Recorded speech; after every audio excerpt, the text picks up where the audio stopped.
들과 인사하겠습니다. 사랑하고 축복합니다.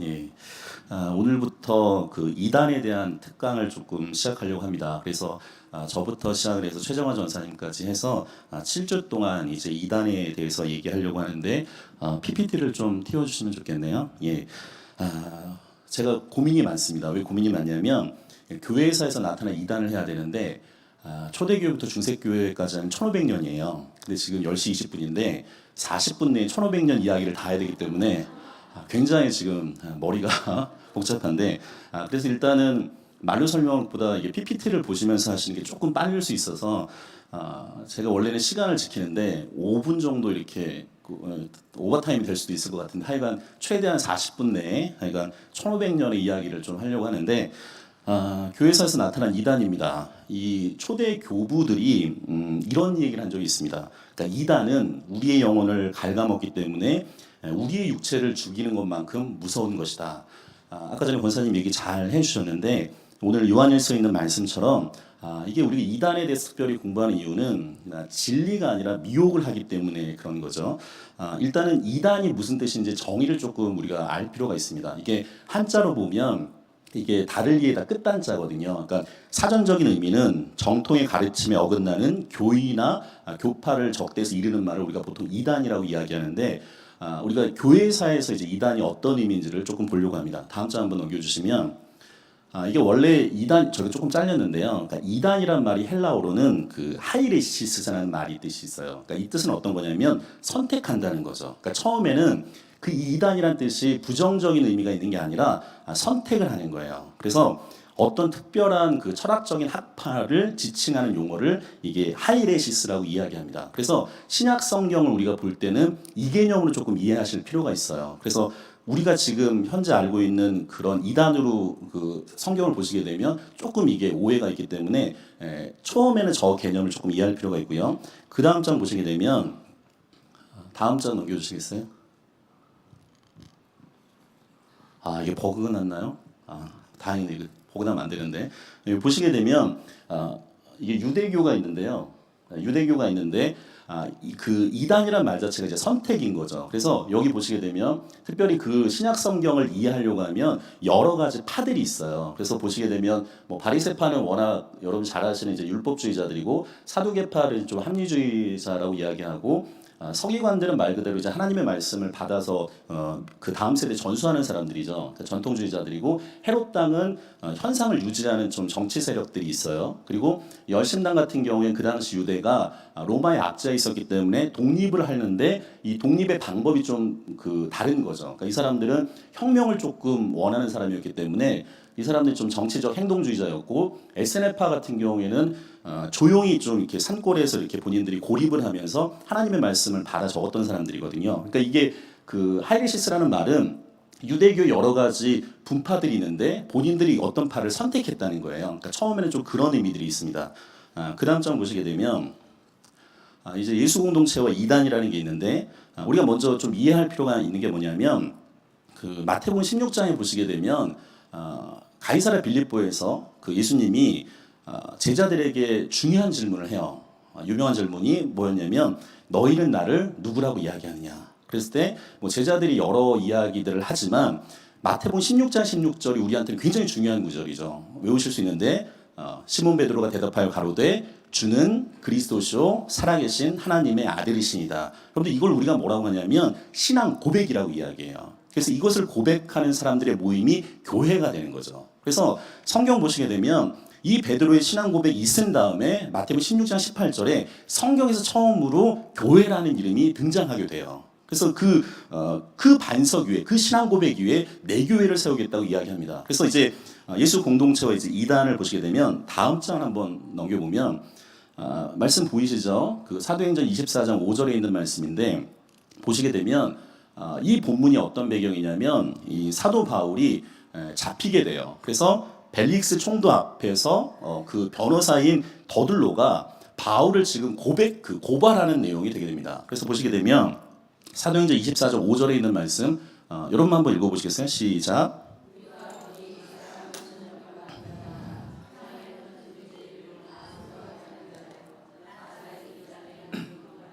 자, 여기 잘 보시게 되면 이 더들로가 변호사인 더들로가 바울을 어떻게 이제 고발을 하냐면 이렇게 이야기하죠. 첫 번째는 전염병 같은 자다. 그리고 두 번째는 천하에 흩어진 유대인을 다 소욕케 하는 자다. 그리고 마지막에 뭐라고 해요? 나사렛 이단의 우두머리다. 그러니까 이 여기서는 지금 사도행전에서 여기서 이단은 바울을 약간은 지칭하는 건데 분파를 지금 이야기하는 그 개념인 거예요. 자, 그 다음에 24장 14절에 있는 말씀 한번 읽겠습니다. 시작.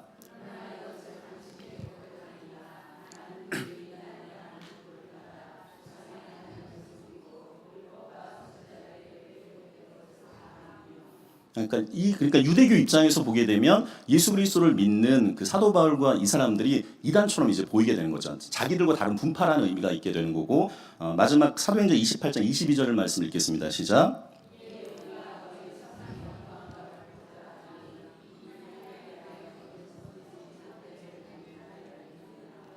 이 파도 이제 그런 얘기를 하게 되는 거죠. 근데 이 그 하이레시스라는 이게 선택이라는 단어가 다음 장 넘겨주시면 이 말이 이제는 바뀌어지게 됩니다. 그 어휘의 어감이 이제 바뀌어지게 되는데 우리가 교회사를 조금 이해하시려면 그 시대 구분을 조금 이해할 필요가 있어요. 어떤 게 있냐면 예수님이 승천하신 다음에 제자들이 남게 돼요. 그 제자들이 이제 우리가 보통 사도라고 이야기합니다. 근데 이 사도들이 이 땅에서 이제 그 박해를 받아서 대부분이 이제 박해로 죽게 되는데 그 사도들에 의해서 또 제자들이 있어요. 그 제자들을 뭐라고 하냐면 속사도라고 이야기해요. 속사도고 그 속사도 다음 세대를 뭐라고 하냐면 교회의 그 말씀을 가르치는 아버지라고 해서 그걸 교부라고 이야기해요. 그래서 사도 시대가 있고 속사도 시대가 있고 교부 시대가 있는 거죠. 그래서 그 교회사에서는 요거를 조금 이해할 필요가 있는데 이 사도 시대 때 그 옆에 보시면 이제 그림이 있는데 이 그림이 그 안디옥에 있는 이제 이그나티우스라고 이야기하는데 이 이그나티우스가 뭐라고 이야기하냐면 그 이단이란 말을 신학적 오류를 범한 개인이나 집단을 지칭할 때 사용하기 시작합니다. 그러니까 이제 신약 성경에 있는 사도행전에서는 그 선택의 개념이었는데 여기에는 어떤 개념이 들어가냐면 부정적인 가치 판단이 여기서부터 들어가기 시작을 하는 거예요. 그래서 여기서부터 이 시대부터는 문서를 바라볼 때 이단이라고 이야기하면 오늘 우리가 현대식으로 말하는 그 이단과 이제 비슷해지게 되는 거죠. 그래서 여기 안에는 어떤 의미가 있냐면 교회 아래 분열을 하거나 잘못된 가르침을 하는 사람들. 그래서 이 교부들이 이단을 뭐라고 비유했냐면 양의 옷을 입은 일이라고 이야기해요. 그러니까 겉을 보게 되면 양의 옷을 입은 것처럼 되게 친절한 것 같은데 끝에는 결국에는 이리처럼 이 사람들의 영혼을 이렇게 빼앗아 버리는 거죠. 우리가 조금 이렇게 이단에 대해서 여러 가지 앞으로도 7주 동안 이제 설명을 하겠지만, 그러니까 이단을 그 쉽게 분별하는 방법은 몇 가지가 있습니다. 이단들의 특징이 있어요. 그러니까 첫 번째는 뭐냐면 성경을 가지고 구분하면 돼요. 그러니까 하나님 말씀이 있는데 이 성경을 가감, 그러니까 더하거나 빼거나 아니면 이 말씀을 왜곡하게 되면 이단적인 요소 분명히 있는 거죠. 이거를 좀 잘 아실 필요가 있고 또 하나는 뭐가 있냐면 이단들은 항상 교주가 있어요. 그래서 그 성부, 성자, 성령 하나님이 이들의 중심이 아니라 이것을 이 교주가 대치를 하게 돼요. 그래서 그거를 조금 이해를 하시고 보시면 될 것 같고 또 하나는 교회가 있는 보편적인 신앙의 고백이 있는데 그 고백을 그 부인하거나 거부해요. 그렇게 생각을 하시면 이단을 조금 판단하는데 굉장히 이해폭이 넓어지는 거죠. 요거는 조금 아실 필요가 있어요. 다시 한번 좀 설명할까요? 그러니까 이단의 특징이 있는데 성경을 어떻게 한다고요? 가감. 그러니까 더하거나 빼거나 또 하나는 이 성경을 왜곡하는 거죠. 그리고 또 하나는 교주가 분명히 있어요. 그 성부, 성자, 성령 하나님 중심이 돼야 되는데 이 교주가 성부가 되거나 성자가 되거나 성령이 돼요. 그래서 우리나라에 하여간 예수님이 되게 많아요. 교주처럼 하는 그런 이단들이 많고 예수님이 되게 많아요. 그런 경우가 있고 가짜이신 거죠. 그래서 적그리스도라고 오늘 요한일서에 나오는데 그리고 또 하나는 보편적인 신앙 고백을 거부해요. 그래서 오늘 특별히 교회사에서는 그 보편적 신앙 고백이 무엇인지에 대해서 조금 더 살펴보려고 합니다. 잘 따라오고 계세요? 네. 그 다음 점 보시게 되면 정리를 좀 해보게 되면 그러니까 신약 성경은 이단이 경계의 대상이지 결코 두려움의 대상은 아니다. 성경의 메시지는 계속 그렇게 전달을 해요. 그리고 뭐라고 얘기하냐면 이단이 무서운 게 아니라 문제는 이 이단으로 인해서 교회에 분열이 생겨요. 그리고 교인들 사이에 이게 불신이 생기기 때문에 사실 그래서 이단을 우리가 아까 전에 이 요한일서에 나왔지만 미혹하게 하기 때문에 우리가 깊이 있게 좀 생각해 볼 필요가 있는 거죠. 자, 이제 본격적으로 조금 역사를 들어가려고 하는데 그 다음 장 보시게 되면 한 번 더 반복을 할게요. 아까 전에 제가 말씀드렸지만 예수님이 승천하신 다음에 사도 시대가 있고 그 다음에 뭐가 있다고 했죠? 속사도, 그 다음에 교부. 그거를 조금 아시고 이제 들어갈 필요가 있습니다. 다음 장 보시게 되면 요거는 한번 외우실 필요가 있어요. 한번 읽어볼까요? 그 콘스탄티누스 말고 313년 밀라노 칙령 한번 읽어볼까요? 시작. 314년 밀라노 칙령. 이거는 반드시 외우셔야 돼요. 거의 제가 학원 강의 같은데. 제가 세계교회사 팀 저희가 2번 그 성주교회에서 했는데 한 팀들은 반드시 이걸 외우라고 기억나시죠? 하신 분들. 네. 313년 밀라노 칙령은 반드시 외울 필요가 있습니다. 왜 그러냐면 우리가 보통 초대교회하고 중세교회가 있는데 초대교회를 어디까지 잡냐면 한 570년까지 6세기 정도를 잡고 1517년에 마틴 루터의 비텐베르크 성문에 그 10월 30일 날 그 95개조 반박문을 붙인 1517년 이후부터를 종교개혁 시대라고 이야기해요. 그래서 이 초대교회하고 중세교회가 있는데 이 초대교회도 초기하고 중기가 있어요. 그러니까 600년이 되니까. 근데 이 초대교회를 나누는 기점이 313년 밀라노 칙령이라는 굉장히 중요해요. 이게 굉장히 중요해서 저 그림이요. 나중에 그 로마에 가보시면 그 바티칸 그 시티가 있잖아요. 교황이 사는 곳이 있는데 성 베드로 성당 가보면 그 이쪽에 저 그림이 분명히 붙어 있어요. 그려져 있어요. 왜 저 그림이 굉장히 중요하냐면 옆에 가로에 이름이 써져 있죠. 누구죠? 콘스탄티누스라는 그 로마의 황제입니다. 이 로마가 원래는 아우구스티누스 때 이제 그 원래는 케사르 시저부터 그 황제 제도가 이제 천천히 시작이 되다가 아우구스티누스라는 이제 황제부터 로마가 이제 황제 시대로 들어가게 돼요. 근데 이제 이 로마가 땅이 워낙 넓어지게 되니까 이 로마 혼자 황제가 이 땅을 다스릴 수가 없는 거예요. 그래서 이 로마가 동로마, 서로마로 이렇게 갈라지게 되고 이게 또 동로마, 서로마 황제가 너무 땅이 넓다 보니까 바로 밑에다가 제후를 두게 됩니다. 그러다 보니까 이 로마가 황제가 4명이 있었던 시절이 있는 거예요. 그러니까 이게 나라가 굉장히 어려워지죠. 근데 이 콘스탄티누스라는 이 황제가 서로마를 먼저 통일하게 되는데 312년에 그 밀비아 다리 전투에서 승리를 하게 돼요. 그러니까 특별히 계시를 뭐 하늘의 계시를 받아서 승리를 했다고 얘기하는데 우리가 그 잘 아는 그 영어로 하면 PX인데요. 이게 원래 헬라어로는 키로, 그러니까 크리스토스 그 그리스도의 약자예요. 그래서 그 하늘의 계시를 받아서 전쟁을 이 사람이 승리했다고 봐요. 그러면서 그 전까지 313년 전에는 기독교가 로마 제국 안에서 굉장히 박해를 받게 됐는데 저 전투 312년에 그 전투에서 이긴 다음에 이 콘스탄티누스 황제가 314년에 밀라노 칙령을 반포해요.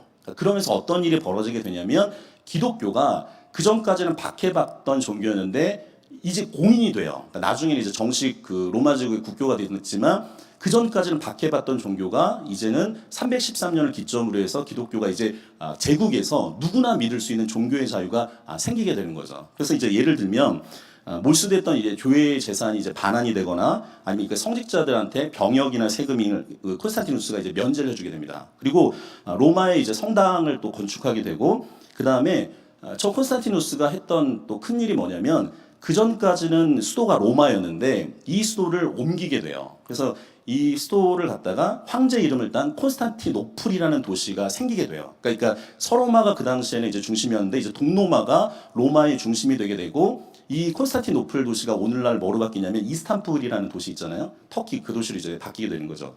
그러니까 이 연도는 반드시 외우셔야 돼요. 몇 년도라고요? 예, 밀라노 칙령. 그러니까 이걸 통해서 기독교가 이제 공인받게 되는 거죠.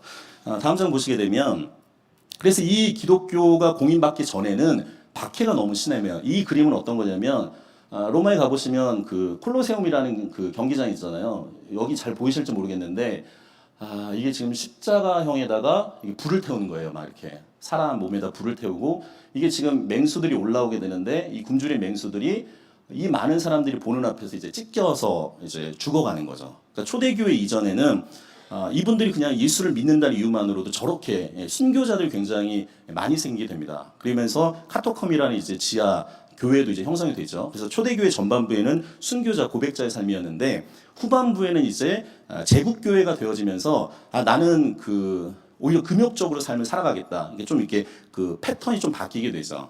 그 다음 장 보시게 되면 그래서 이 초대교회 초기 이단들하고 후기 이단들이 조금 달라요. 그래서 초기 이단들은 어떤 거냐면 유대교와 이방 사상을 혼합시켜서 어떤 독특한 가르침이나 신령한 체험을 주장을 하게 되는 거죠. 그래서 제가 한 3가지 정도를 좀 설명드릴 거고, 그다음 초대 후기 이단들은 잘못된 성경 해석을 통해서 하나님의 존재와 예수 그리스도의 인격과 교회론과 구원론의 심각한 오류를 드러내게 됩니다. 그래서 초대교회 후기 이단들이 조금 이해하기가 어려워요. 근데 다행히 저희가 오후 찬양 예배 때 목사님이 계속 교리를 설명하셨잖아요. 그 교리를 조금 들으셨기 때문에 이해하기 좀 쉬우실 것 같아요. 자, 하나씩 좀 들어가려고 하는데 그 다음 장 넘겨보시면 여기는 많이 들어보시지 않으셨어요? 영지주의 많이 들어보셨죠? 왜냐하면 요한계시록 할 때 계속 얘기했었던 거예요. 근데 한번 정리를 좀 해보실 필요가 있는데 오늘 그 요한일서에도 나오는 게 영지주의예요. 영지주의가 나오게 되는데 이 영지라는 말은 그 말 그대로 이런 얘기하면 안 돼. 영지버섯 아니에요? 이런 거 한번 해줘야지 좀 기억이 나오실 것 같아서 이게 영지라는 뜻이 뭐냐면 신령할 영자에다가 지혜의 지자예요. 그래서 이게 영어로 하면 이게 그노시스라고 이야기하는데 그러니까 우리말로 하면 영적인 지식이 되는 거죠. 그래서 영적인 지식을 가진 사람들 뭐 이런 뜻으로 우리 말로 해석하게 되는데 이 영지주의자들은 그러니까 영적인 지식을 통해서 구원이 이루어진다고 주장을 해요. 근데 여기에서부터 벌써 우리하고는 다르죠. 이단인 거잖아요. 왜냐면 다들 이 끝단.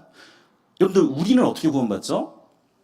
그러니까 예수 그리스도의 십자가의 죽으심을 믿고 그것을 통해서 구원받는 게 기본적인 거잖아요. 우리한테는 이게 상식이 되는데 이 영지주의자는 어떻게 생각하냐면 영적인 지식을 통해서 본인들이 구원을 받는다고 생각을 해요. 그러니까 이 사람들의 논리를 한번 보세요. 그러니까 이게 313년 밀라노 칙령 이전의 이야기예요. 보시게 되면 그러니까 이 사람들도 사실은 예수를 믿어요. 믿는데 믿는 방향이 완전 달라요. 그러니까 예수를 본인들이 믿긴 믿는데 여러 가지 혼합 사상들이 이 사람들한테 들어가면서 가르침이 왜곡이 되는 거예요. 그러니까 영지주의가 하나님을 안 믿는 게 아니에요. 믿는데 잘못되게 믿는 거죠. 그러니까 특징이 몇 가지가 있는데 첫 번째는 혼합주의입니다. 이게 혼합주의는 어떤 거냐면 우리는 그냥 기독교, 그러니까 기독교란 말이 그리스도교의 그 한자의 가차 문자잖아요. 그러니까 예수 그리스도를 중심으로 믿는데 이 사람들은 여기에 유대교도 들어가고 기독교도 들어가고 그 당시 페르시아에 조로아스트교라고 있어서 이게 이제 선악이 굉장히 이원론이 강했던 종교거든요. 그러니까 그런 것들이 쉽게 말하면 짬뽕이 됐어요. 그러니까 혼합주의가 됐고 이 사람들의 가장 큰 특징이 이거예요. 이원론. 그러니까 이원론이란 건 뭐냐면 두 가지를 이게 굉장히 구분하는 거죠. 특별히 왜 이 사람들이 이원론에 대해서 주장을 했을까 잘 생각을 해보시면 조금 이제 어려운 이야기인데 그 당시 이 로마가 있지만 로마의 가장 그 정신적인 문명은 그리스 철학이에요. 근데 이 그리스 철학에는 특별히 초기하고 그 이유가 있게 되는데 초기에 이제 그리스 철학에서 가장 중요했던 개념은 아르케라는 개념이 있어요. 이게 수준이 굉장히 높아지는데 이게 아르케는 뭐냐면 그 헬라어로 본질이란 뜻이에요. 그러니까 이 초기에 있는 그리스 철학자들은 세상이 뭘로 만들어졌을까 그 고민을 하는 거죠. 여러분들 우리가 잘 보시게 되면 월, 화, 수, 목, 금, 토, 일이 있잖아요. 잘 보시게 되면 월자가 무슨 월자죠? 달. 그 다음에 화가 불. 그리고 수가 물. 그 다음에 나무목. 그 다음에 쇠. 그 다음에 흙. 그 다음에 해잖아요. 그러니까 이게 지금 사실은 동양 철학하고 그리스 초기 철학하고 연결이 돼요. 그러니까 동양에 있는 사람들도 하나님이라는 개념이 없었을 때는 이 땅이 해와 달, 그러니까 이 세상을 만드는 구성 원리가 해와 달이 있고 그 다음에 뭐 흙이 있고 불이 있고 나무가 있고 쇠가 있고 그러니까 그런 원소적인 개념으로 이 사람들이 생각을 하고 있다가 이 그리스 철학이 언제 패러다임이 바뀌어지게 되냐면 그 유명한 소크라테스 때 이게 바뀌어져요. 그 전까지는 자연 중심으로 이 사람들이 보다가 소크라테스가 뭐라고 유명한 말을 하죠. 그러니까 델포이 신전에 있는 말을 쓰는데 너 자신을 알라. 그러니까 그래서 이 소크라테스 때 이 그리스 철학이 뭘로 바뀌냐면 자연 철학에서 인간 철학으로 바뀌어지게 돼요. 그러니까 인간에게 더 관심을 갖게 되고 그 인간에 대해서 더 관심을 가진 소크라테스 다음 제자가 누구냐면 플라톤이에요. 이 플라톤이 뭐를 주장하냐면 이데아를 주장하면서 이원론을 이야기하고 그러니까 형 이상학을 이야기하고 그 다음의 제자가 누구냐면 아리스토텔레스예요. 이 사람 형 이학을 이야기하면서 소크라테스, 플라톤, 아리스토텔레스 이 세 사람이 그리스 철학의 정점을 이루게 되죠. 이게 나중에 신학에도 영향을 주게 되는데 사실 철학사에서 이 세 사람을 연구만 잘해도요 굉장한 사람. 근데 우리나라에서도 이거를 이해하기가 굉장히 어려운데 하여간 그 당시 때 플라톤이 얘기했던 이원론의 개념이 그 사람들의 사고방식에 있었던 거죠. 그래서 이게 어떻게 이제 성경을 이 사람들이 읽냐면 영적인 것은 선하고 물질적인 것은 죄악시 여겨요. 이 굉장히 중요한 개념이거든요. 그러니까 우리도 뭐 영적인 사람이 돼야 된다 생각을 하면서 하게 되는데 이 영적인 것은 굉장히 선이고 물질적인 것은 악으로 생각을 하게 되죠. 그러다 보면 어떤 논리가 생기냐면 우리가 창세기에 보게 되면 창세기 1장 1절에 뭐예요? 태초에 하나님이 천지를 창조하시니라. 그럼 하나님이 태초에 천지를 창조하셨으면 이 창조 세계는 어떤 거냐면 물질 세계예요. 그럼 이 물질 세계는 어떤 거냐면 이 사람들의 이원론에 대입을 해보면 어때요? 악이 되는 거예요. 우리는 그런 생각 전혀 안 하는데 이 사람들은 물질적인 게 악이라고 생각을 하게 되는 거죠. 그러면서 보시게 되면 이게 재밌는 용어인데 이 구약의 하나님을 뭐라고 하냐면 데미우르고스라고 이야기해요. 좀 생소한 단어인데 이 단어는 어떤 거냐면 그러니까 그리스 말로 하면 제작자라는 뜻이에요. 이 제작자라는 뜻인데 이 플라톤이 티마우스라는 이 책을 썼는데 거기에 보면 세계를 만드는 거인이 있는데 그 거인 이름이 뭐냐면 데미우르고스예요. 그러니까 이 구약의 하나님을 우리는 구약과 신약의 하나님을 동일한 하나님으로 보는데 영지주자는 영과 육을 갖다가 철저하게 구분하기 때문에 하나님도 그렇게 구분해 버리는 거죠. 그러니까 그러다 보니까 뭐도 부정하게 돼요. 창조도 부정하게 돼요. 그리고 나서 뭐도 이 사람들이 얘기하냐면 예수님 분명히 육을 입고 이 땅에 오셨잖아요. 그러니까 그 육은 이 사람들 입장에서 보면은 죄악시 여기는 거예요. 그러다 보니까 뭘 하냐면 예수님의 육에 대해서 이제 부정을 하고 이게 이제 가연설이라는 게 뭐냐면 거짓 가짜에다 나타날 현자인데 그 예수 그리스도가 그 육체는 거짓으로 나타났다는 그 설까지도 연결이 되는 거죠. 오늘 성경 보시게 되면 요한일서 한번 보시겠어요? 보시게 되면 그 영지주의자에 대해서 이제 그 요한이 이렇게 이야기하는 거죠. 2절과 3절에 있는 말씀 한번 읽겠습니다. 시작. 이로써 너희가 하나님의 영을 알지니 곧 예수 그리스도께서 육체로 오신 것을 시인하는 영마다 하나님께 속한 것이요 예수를 시인하지 아니하는 영마다 하나님께 속한 것이 아니니 이것이 곧 적그리스도의 영이니라 오리라 한 말을 너희가 들었거니와 지금 벌써 세상에 있느니라. 자, 이게 사실 영주주의하고 연결이 되는 거예요. 그러니까 이거를 알고 이 요한일서를 보시게 되면 이해가 가는 거죠. 그래서 요한일서 1장 7절에도 뭐라고 하냐면 미혹한 자가 세상에 많이 나왔다. 근데 이 사람들은 어떤 사람이냐면 예수 그리스도께서 육체로 오심을 부인하는 자다. 이게 지금 영주주의자를 이야기하는 거예요. 그래서 이런 자는 어떤 사람이냐면 미혹해 하는 자고 적그리스도다. 이렇게 되는 거죠. 그 다음 장 보시게 되면 마르키온이 되는데 지금 제가 얘기하는 거는 이상한 얘기가 아니라 신학교는 다 초기에 얘기를 하는 얘기예요. 보시게 되면 마르키온이라는 사람이 있는데 이 사람은 어디 사람이냐면 소아시아 폰투스라는 데인데 성경에서는 뭐라고 되냐면 본도라고 돼 있어요. 이 본도는 어디냐면 터키 지방에서 좀 위쪽에 있는 그 지방인데 이 마르키오는 역시 영지주의하고 좀 비슷해요. 근데 이 영지주의자하고 차이점 뭐냐면 영지주의자는 굉장히 그리스 철학의 중심인 반면에 마르키오는 성경적인 내용을 조금 강조해요. 그래서 특징을 보시게 되면 역시 이 사람도 구약의 하나님과 신약의 하나님을 구분해요. 그러니까 이게 이원론을 가지고서 구분을 하게 되는 거죠. 그러면서 어떻게 이야기하냐면 구약의 하나님을 부정해요. 그럼 여러분 구약의 하나님을 부정하게 되면 구약 성경을 인정할까요, 안 할까요?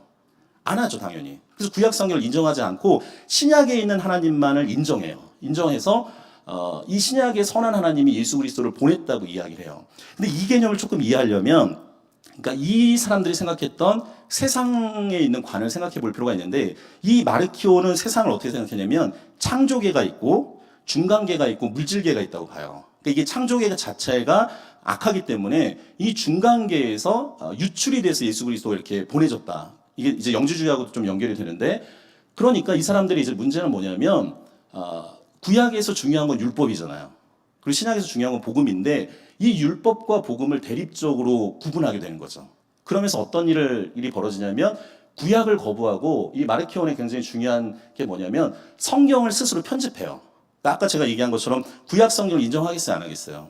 안 하죠. 근데 신약 성경은 우리가 27권이 있는데 이 27권 중에 구약적인 요소는 다 거부해요. 그래서 어디만 인정하냐면 누가복음. 특별히 이게 사도 바울하고 같이 있었던 누가복음. 왜냐하면 바울이 율법과 은혜에 대해서 이야기를 하니까 바울 서신은 인정을 하는데 바울 서신 중에 율법적 요소는 빼고 그리고 누가복음 가운데서도 예수님의 육체적 탄생이나 아니면 세례 요한의 활동이나 족보는 다 빼요. 자, 그러다 보니까 어떤 일이 벌어지게 되냐면 이 마르키온이 이런 식으로 이단으로 하게 되니까 정통교회에서는 야, 이거 안 되겠다. 우리가 정말로 믿고 있는 경전, 이걸 캐논이라고 이야기하는데 그 경전에 대해서 우리가 뭐를 믿고 있는지 해야겠다. 그래서 성경 정경화 작업을 사실은 마르키온 때문에 더 빠르게 이렇게 정리를 하게 되죠. 아까 제가 하나를 말씀 안 드렸는데 영지주의자 때문에 그 정통교회에서는 뭘 하냐면 우리들이 믿고 있는 신앙의 고백이 무엇인지에 대해서 정리를 해요. 그래서 나온 게 사도신경이에요. 그리고 이 마르키온 때문에 이단 때문에 또 하나 이제 정통교회에서 이제 한 게 정경화 작업. 그러니까 성경 우리가 믿고 있는 성경이 어떤 건지에 대한 것들을 하게 되는 거죠. 그러니까 이단들 초기 이단들은 초기 교회를 어떻게 보면 만드는데 굉장히 나름대로는 뭐 기여라는 말은 좀 그런데 조금 이렇게 자극을 주긴 해요. 자, 그다음 또 하나가 있는데 그다음 보시면 이게 밀러너 측령 바로 이전에 그 중요한 이단인데 다음 거 한번 보시면 제가 10원밖에 없었고 1500년을 얘기하려다 보니까 마음이 급한데 이제 반 했는데 어떻게 하나. 일단은 하는 대로 해볼게요. 그래도 지금 한 400년을 왔어요. 400년 왔으니까 보시면 이게 몬타누스인데 이 몬타누스 같은 경우에는 이 사람은 이제 소아시아 플리기어 지방의 예언자인데 이 플리기어는 이게 터키 오늘날 터키 중부 지역이에요. 근데 여기 보시게 되면 이 몬타누스의 가장 그 중요한 핵심은 성령과 종말론이에요. 이 몬타누스는 뭐라고 얘기하냐면 자신을 성령의 대변자라고 이야기합니다. 그래서 어떻게 하냐면 신비주의가 있어요. 그러니까 오늘날 소위 말하는 뭐 신사도의 뿌리가 되는 그 이단 중에 하나인데 이 사람들은 계시가 종결됐다고 생각하지 않아요. 특별한 계시가 있다고 생각해요. 근데 특별한 계시가 누굴 통해서 오냐면 나를 통해서. 그러니까 이런 이단들이 굉장히 많은데 그래서 뭐 어떻게 하냐면 계시와 예언을 강조하고 근데 이 이단들이요. 이단이라고 해서 막 살지 않아요. 이단들이 오히려 금욕적으로 생활을 해요. 그러니까 우리가 잘 아는 몰몬교도요. 미국 사회에서는 굉장히 이 사람들이 윤리적으로 살아요. 어떻게 보면 개신교보다 더. 근데 문제는 뭐냐면 아까 얘기한 것처럼 성경을 가감하거나 왜곡하거나 그리고 보편적인 신앙 고백을 하지 않기 때문에 문제가 되는 거죠. 그래서 이 사람들이 또 나중에 그 특징이 뭐냐면 배타적인 구원을 강조해요. 그러니까 예를 들면 이게 오늘날 우리나라 이단들도 굉장히 많은데 영적인 엘리트들 있잖아요. 그러니까 이게 단계를 거쳐서 우리 이 정도가 돼야지만 우리 멤버다. 사실은 우리가 하나님이 모든 사람을 다 사랑해서 교회는 다 올 수 있는 공동체잖아요. 근데 그게 아니라 등급을 매기는 거죠. 영적인 엘리트들을 갖다가 만들게 되고 또 하나 이 사람들의 문제는 뭐냐면 극단적인 종말론을 가져요. 그러니까 분명히 때와 시는 하나님만 아시는 거고 그러니까 일시를 이야기하는 굉장히 이게 이단적 요소가 있는 건데 이 사람들도 이 당시 때 새 예루살렘이 온다. 그러면서 결혼하지 말아라. 이런 얘기까지 하게 되는 이단이 몬타누스죠. 그래서 이 몬타누스 같은 경우에는 그 성령론과 종말론에 대해서 좀 강조를 했고, 역시 이 정통교회에서도 이 몬타누스 때문에 어디에 관심을 갖게 되냐면 교회의 권위와 질서 그리고 그 문제에 대해서 관심을 갖게 돼요. 제가 말을 좀 빨리 했는데 정리를 해보면 이 초대교회인 영지주의하고 마르키온하고 몬타누스가 있는데 이 영지주의에 그 대응해서 정통교회는 사도신조, 사도신경을 고백하게 되고 그 다음에 마르키온에 대응해서 정통교회는 그 성경을 정경화해요. 27권을. 그리고 이 몬타누스에 대항해서 이 정통교회는 교회의 권위와 질서의 체계를 이제 만들게 되게 되는 거죠.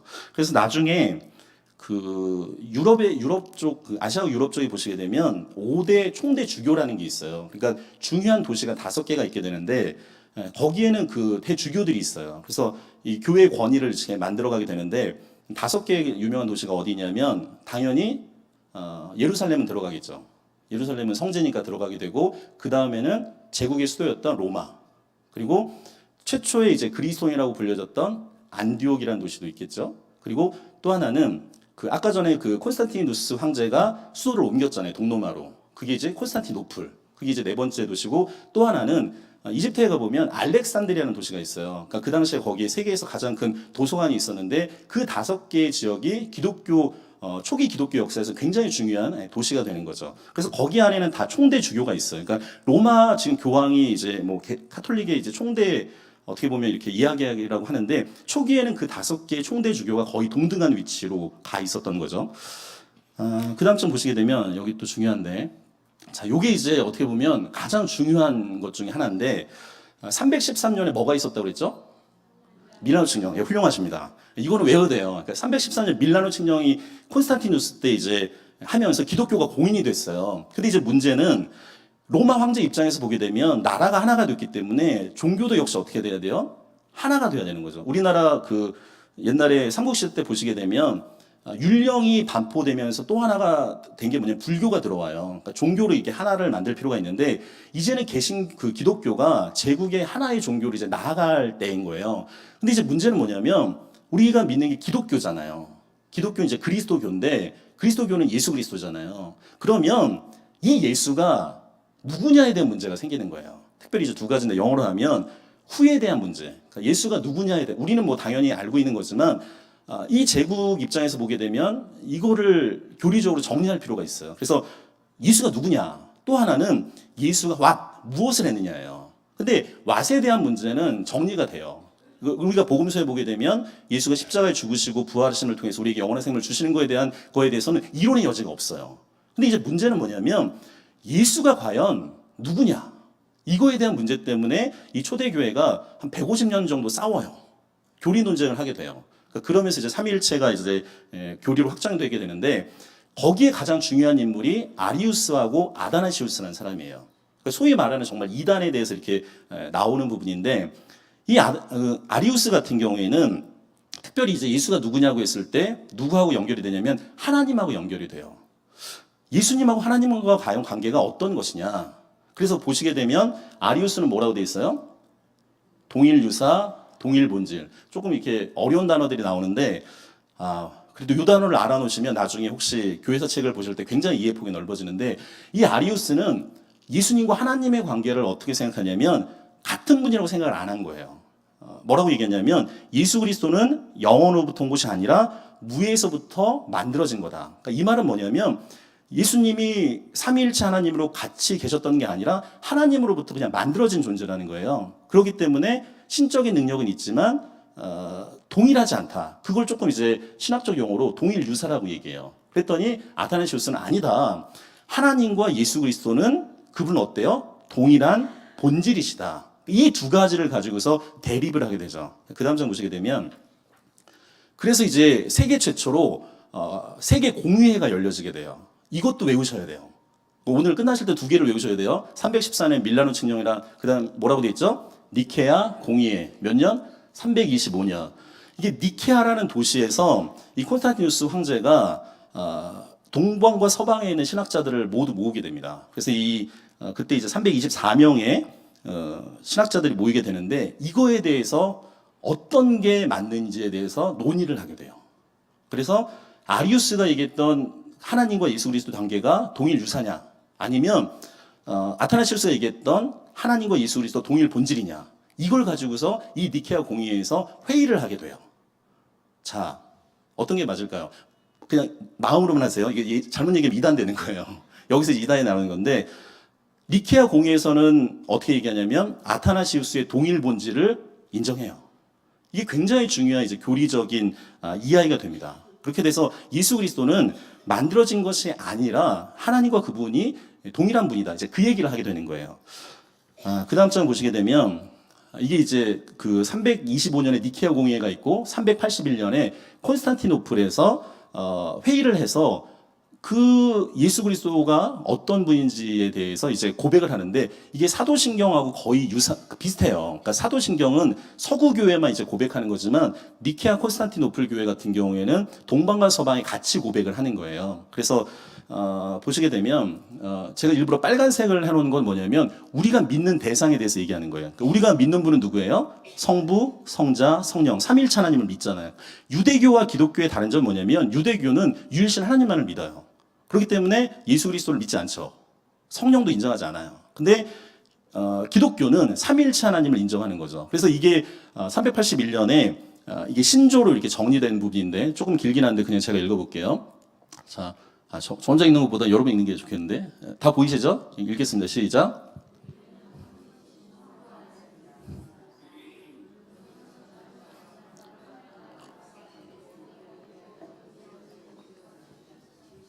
자, 잠깐 다시 앞으로 보여주겠어요? 자, 요 말도 굉장히 중요해요. 왜냐하면 영지주의자들하고 그 앞에 있던 마르시온 같은 경우에는 구약의 하나님을 인정하지 않았잖아요. 왜냐하면 영과 육, 특별히 육은 죄악다고 얘기했는데 니케아 콘스탄티노플 신조에서 뭐라고 얘기하냐면 하나님은 어떤 분이에요?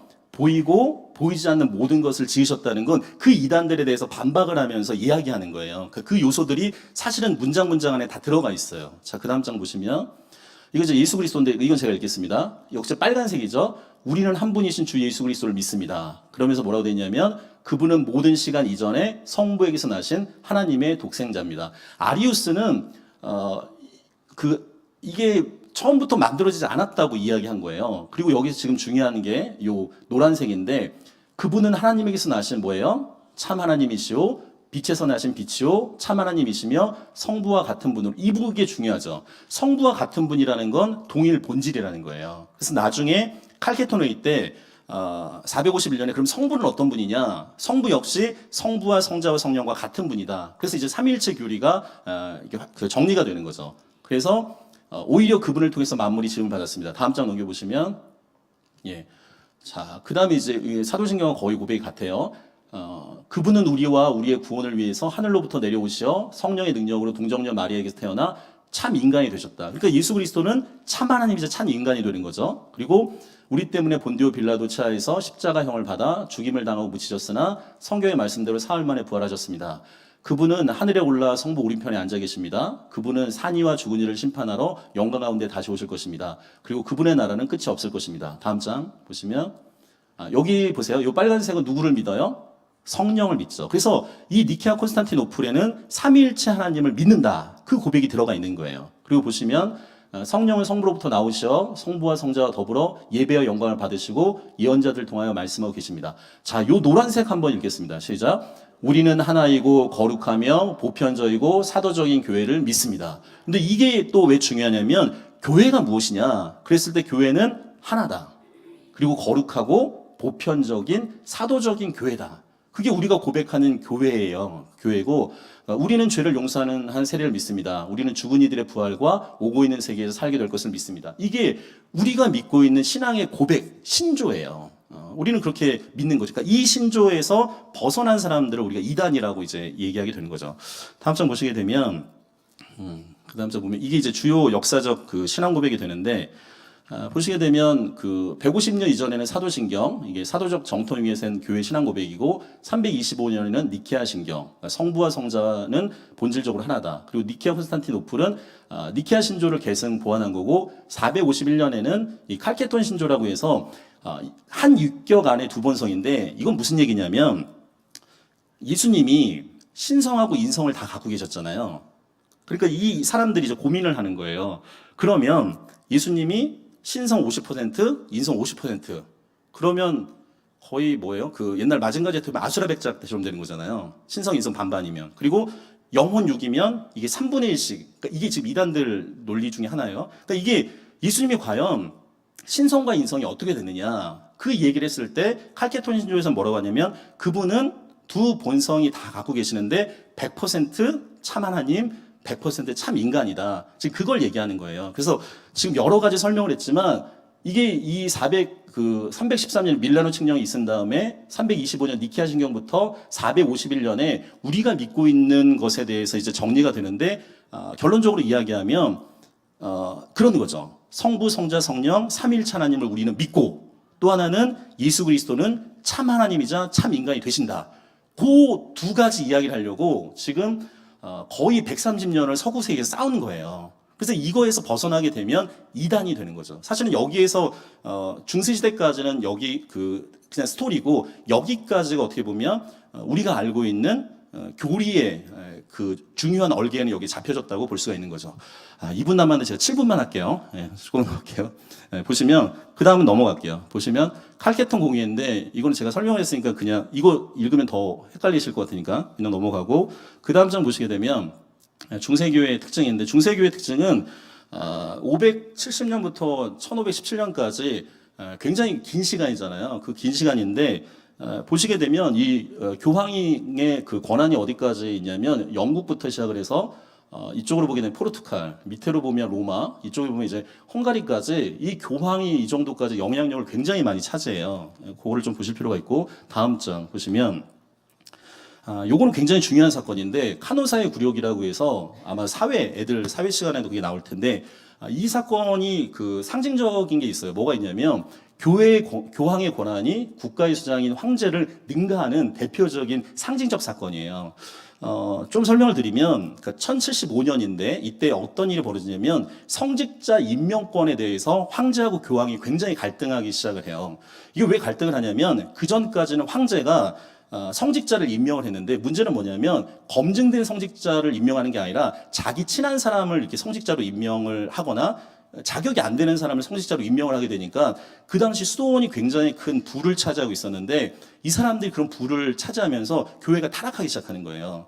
그러다 보니까 클론이라는 수도원에 있던 이제 수도사들이 이래서는 안 된다. 교회가 새로워져야 된다. 그렇게 이야기하면서 그 클루니 수도원에 있었던 글레고리 7세가 나중에 교황이 돼서 성직자 임명을 황제가 하는 게 아니라 교황이 해야 된다. 그러면서 이 교황인 글레고리 7세와 그 당시 신성 로마 제국, 그러니까 오늘날 치면 이제 독일부터 시작해서 이렇게 밑에 그 이탈리아 제방까지 이게 그 차지하고 있었던 신성 로마 제국이었던 하인리 4세가 부딪히게 돼요.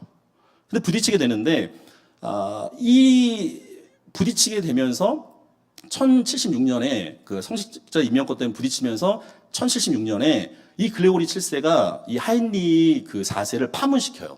여러분들 파문시키면 어떤 일이 벌어지냐면 이게 중세시대 자체가 기독교 국가이기 때문에 파문을 당하면 이 사람은 예배도 들어올 수 없고요. 이 사람과 같이 있는 사람도 파문당해요.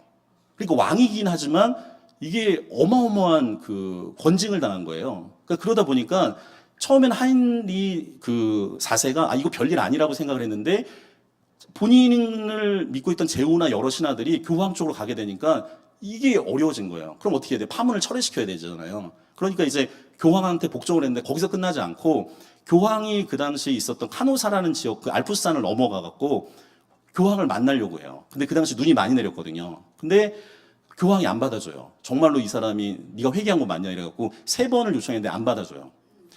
여기 보시면 분위기가 어때요? 겨울이잖아요. 이게 지금 하인리 4세인데 발이 어때요? 맨발이에요. 그러니까 4일 동안 왕비하고 왕자들 다 왔는데 여기 막 문고리 잡으면서 교황님 문 열어달라고 용서해달라고. 그래서 3일 만에 3일 동안 눈 내리는데 이게 교황 앞에서 이렇게 굴복을 하죠. 그러니까 이게 지금 대표적인 사건이 그 사건인 거예요. 그러니까 이 교황의 권한이 국가의 수장인 황제를 이제 능가하는 이제 그 대표적인 이제 사건이 카노사의 굴욕이 되는데 그 다음 장 보시게 되면 여기 이제 중세교회 이단인데 그 사실은 451년에 칼케톤 회의 때 그게 다 정리가 됐기 때문에 그 다음에는 사실 교회 교권하고 조금 연결이 돼요. 그래서 이 중세교회 이단 같은 경우에는 중세교회 권위로부터 벗어나고자 했던 개인이나 단체를 이단으로 이제 정제를 하고 그 다음 장 보시게 되면 이단 정제를 하기 위해서 이 캐톨릭에서 뭘 만드냐면 종교 재판을 만들어요. 그래서 이단자들은 파문, 투옥, 사형, 형벌을 하게 되는데 여기서부터는 사실은 그 교리적인 거보다는 정치적인 요소들이 좀 되게 많이 들어가게 돼요. 그리고 13세기부터는 이 종교 재판을 도미니크 스토에가 담당을 하게 되고 종교 재판관들이 있는데 교황의 이름으로 정권을 가지고 재판을 진행하고 16세기 추기경들로 구성된 종교 재판소를 설치하고 이게 현재 로마 카톨릭 안에서도 이제 존재를 하게 되는 거죠. 다음 장 보시게 되면 마무리를 좀 하겠습니다. 마무리를 하는데 1500년 다 왔어요. 와갖고 이제 1500년을 지금 40분 만에 끝냈는데 마지막 요 3가지를 제가 좀 얘기를 하고 마치려고 하는데 저희가 이제 7주 동안 2단을 하게 되잖아요. 근데 아까 전에 제가 계속 반복을 했지만 그러니까 2단은 성경을 어떻게 한다고요? 가감하거나 왜곡시키고 그리고 이 특징이 교주가 나타나고 또 하나는 보편적인 신앙 고백을 왜곡시키는 사람들이잖아요. 이 그 3가지 눈을 저희가 볼 필요가 있는데 나중에 혹시 이단에 대해서 더 관심이 많으시면 우리나라 이단의 가장 큰 그 권위자는 탁질 소장이라는 분이에요. 그러니까 탁질 교수인데 이분의 아버지가 굉장히 유명한 분이죠. 탁명환 소장이라고 이 이단한테 테러를 당해서 돌아가셨어요. 근데 이 탁질 그 교수님 지금 부산장신대 교회사 교수님인데 공부도 이제 토론토 대학에서 그 교회사로 PhD를 했기 때문에 뭐 실력이나 이런 것들이 굉장히 많으신 분인데 그분이 쓴 이단이라는 빨간색 책이 있어요. 거기에 보면 요 이야기를 했기 때문에 제가 요걸 하면서 마치려고 하는데 그분은 그렇게 얘기해요. 그러니까 이단을 바라보는 눈을 좀 3가지를 바라볼 필요가 있는데 첫 번째가 뭐냐면 그러니까 피해자의 눈이라는 거예요. 그러니까 이단이 왜 무섭냐면 이 이단의 문제는 상식이나 논리적으로 이해하기가 굉장히 어려워요. 제가 예전에 청년부 했을 때 청년부 한 명이 이단에 빠졌어요. 사실 얘가 뮤지컬을 좋아하던 애인데 거기서 뮤지컬을 가르쳐준다고 갔는데 얘가 청년부 예배를 잘 드리다가 거기를 가면서 그 교리에 빠지면서 애가 완전히 눈도 풀어지고 이상해졌어요. 나중에 저희가 이제 발견해갖고 저랑 1대1 성경 공부하고 다시 회복해서 제가 보니까 지금 어젠가 그러니까 태국으로 단기 선교도 갔는데 중간에 그런 애들은 잘 들어온 건데 이게 잘못 빠지게 되면요. 제가 예전 교회에서 폐가 망신한 집도 봤거든요. 이게 피해자의 눈으로 잘 볼 필요가 있어요. 세월호도 사실은 유병헌이라는 구원파하고도 굉장히 연결이 되는데 사실은 그 세월호 사건 이전에 이걸 통해서 아이들을 한번 좀 볼 필요가 있는 거죠. 그래서 피해자의 눈으로 이단 문제를 바라볼 때만 이 이단 문제가 얼마나 어렵고 위험한지를 명확하게 볼 수가 있고 그 다음 장 보시게 되면 이단 문제를 바라보는 눈이 또 하나가 있는데 이게 믿음의 눈이라는 거예요. 이게 성서와 이 교회사가 계속 얘기해 주는 건 뭐냐면 이단에 대한 최후 승리가 우리 것임을 늘 증언을 하죠. 그러니까 지난 2000년 동안 이단들과 이들로 위한 피해자가 항상 있어요. 그러니까 특별히 이게 아이러니한데 교회가 부흥할 때마다 이단이 창궐해요. 평양 대부운동 일어났을 때 그때 이단들이 한국에서 시작이 되고 미국 같은 경우에는 2차 대각성 운동이 하면서 거기서 또 이단이 생겨요. 그러니까 이단이 계속 함께 가는 것을 보게 되는데 하지만 그토록 많았던 이단들이 주님의 순결한 교회를 완전히 넘어뜨린 적이 없어요. 오카노 목사님 쓴 책 중에 그런 게 있어요. 교회는 이긴다. 저는 그 말을 믿습니다. 그리고 그 다음 장 마지막 장을 보시게 되면 이단을 바라보는 제일 중요한 게 이거예요. 성서의 눈인데 이단에 대응하는 가장 확실한 방식은 뭐냐면 우리가 하나님의 말씀 가운데 예수 그리스도 중심 가운데 살아가는 거예요.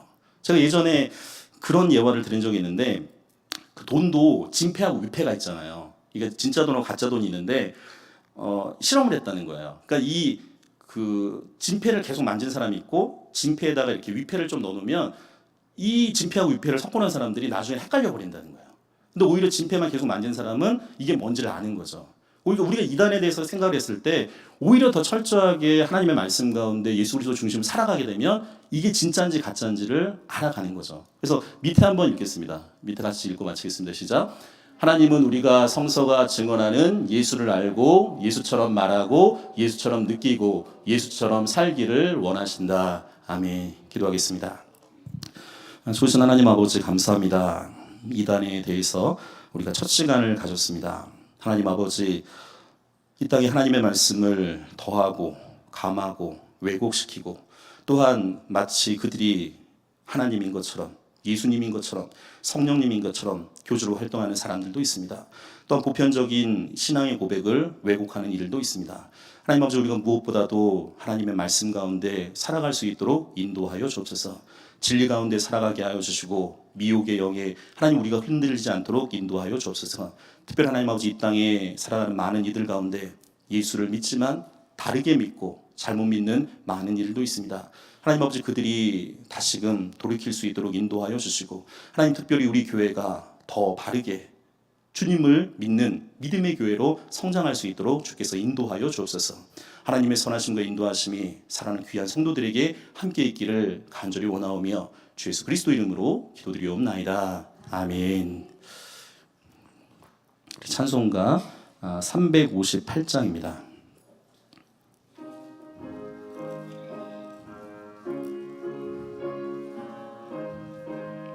1절 4절만 하겠습니다. 주의 진리 위에 십자가 군기 하늘 높이 들고서 주의 군사 되어 용맹스럽게